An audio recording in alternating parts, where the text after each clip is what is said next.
What if a few small choices done over a long enough period of time could make you the best version of yourself? That's exactly what this book talks about, The Compound Effect by Darren Hardy.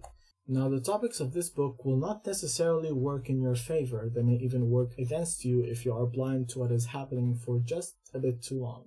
Take our dear 180-pound friend Brad, for example. Brad is just like the same as any other person. He goes out a bit, watches TV, eats some junk food here and there. Just living the life. Nothing crazy. Just an extra 100-200 calories a day. But the compounding effect of his choices 3 years later made him 50 pounds overweight. Now let's take our other dear friend Scott. Now Scott started out in the exact same position, 180 pounds, just like Brad. He also incorporated a couple of very small choices, just like Brad did. But the difference is, he switched his soda to water, he started walking an extra mile a day. Nothing big.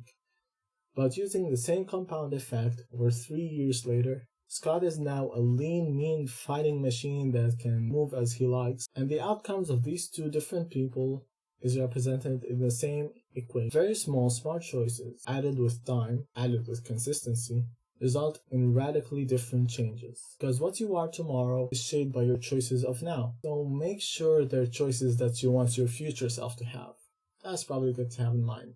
And unless you're a badly written Netflix character, your choices in one aspect of your life will ripple on into others. And the longer these choices go on, the more their compounding effect greatens and the more radical the difference will become. Take our friend Brad again, for example. He's now 50 pounds overweight. He's too sluggish to play with his kids, too tired to spend time with his wife. So their marriage gets worse. His kids dislike him more, and now he's living a more miserable life. While on the other hand, we have Scott, who now feels 10 years younger, has a lot more energy to do what he wants, and maybe goes on to build a $10 million business. Who knows? Because at the end of the day, it all comes down to one singular thing: choice. The only thing that you can ever really control in your life are your choices. They're the only thing that truly represent who you are. And this is the next concept that this book teaches, is that the need for you to have 100% responsibility for your choices that determine your life. Because at the end of the day, they truly belong to yourself. They aren't dictated by your boss or your wife or your friends or your family. They're your choices. And they don't have to be major choices either. Take the example of our friend Scott again, Brad. Neither of their choices were very large, but when they persisted themselves in a long enough time frame, the results were dramatic. And that teaches you that no matter what choices you make, whether they be small or large, they matter. And you can't hold luck as the pariah of your life either, because just as any other thing, it's simply an equation in the curriculum of life. All luck is simply preparation done in your daily growth and work, along with the mindset that will shape your attitude towards life, coupled at last with the opportunity that comes about randomly through the winds and throes of life. All of that coupled with the most essential thing in the entire equation: your action. Your action that will be governed by the preparedness that you have, along with the mindset that you chose to take, put on that opportunity that is presented to you, along with your action that you take to create your luck. So what do we do with all this information now? Well, you know how the old adage goes: the best time to plant a tree was 20 years ago, the second best time is now. So how do we form a new habit or change an old one that we have? Well, you need to identify what causes that habit to emerge. Maybe you are in a certain time when it happens, a certain place, a certain emotional state. The second step after that is seeing how you can make that habit as hard as possible to do again. Every time that trigger happens, replace it with a different action, one that you want to actually do. So let's say that you eat when you're stressed. Instead of that, go and do some bag work or go on a run. Something that would do the exact same thing, relieve the stress, but in a much better alternative. And when you do that, make that good habit that you want to implement as easy as possible. So always have your gear on hand. If you're going somewhere, try to pick somewhere close. Make it as pleasant as you can possibly. And remember, the name of this game is Small Smart Choices. So maybe just going up and at 'em on a run is way too hard for a first time. So maybe just walk around your house more, or walk around the block. Do that once a day, once a week. Keep building on it. The second week it's now 2 times a week, the third week is 3 times.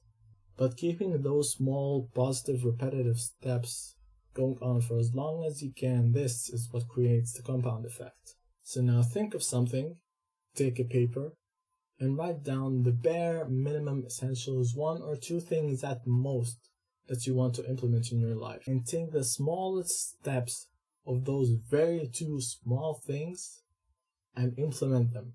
You have to stay on it, because what's simple to do is also simple not to do. And when the going gets tough for even that, remember your why. I mean, there's gotta be a reason why you're putting yourself through all of this. Just recall that into your mind and make sure it's something that's worth getting out of bed for. It can be something that you can just shrug off on a Friday night while you're laying on your couch. It needs to be something that lights that fire of, if I don't have that, I can't keep going. It has to be that dramatic, or else there's no point to it. And when you have that why power, you can keep those choices for not just a day or a week or a month. You can keep them for life. And when those choices build into a routine and then they become habits, momentum comes into your life, and they make that road just a little bit easier to stay on. Another topic that I felt really helped me when I read that book was the idea of tracking. Because if something matters to you a lot, you tend to track it. If you're trying to lose weight, you tend to look a lot at the scale. If you're trying to save money, you tend to look a lot at your bank account. Now, there's the same topic that this book teaches, but it tells you to do it earnestly in a proper, directed way. So whether it is saving money or trying to lose weight, whenever you feel money trying to fly out of your pocket into an expense, or calories magically levitating into your mouth, knowing that you have to type it down every single thing that you eat, or in the other case spend, will make you think twice about actually doing it and will help you further in that goal. Because you can't move forward without having a definite goal to move towards, or else we will just meander and wander without ever going anywhere. Not having anything written down can be comforting, because you can't really fail in something that you didn't set in stone. But on the other side of that, you doom yourself to never really achieving what you wanted to achieve. After all, you have a why, don't you? Then bear with the how. So no matter what shape that how may take, propel yourself for the why. Keep tracking to keep yourself on that road, and at that point, not getting to it, now that will be truly a miracle. Now let's build something here together, me and you. If you want to learn how to build yourself from zero, just as I am doing right now, then make sure to subscribe to this channel. Give it a like so that other people may do the same with us. And with that, I hope to see you in the next time. Bye.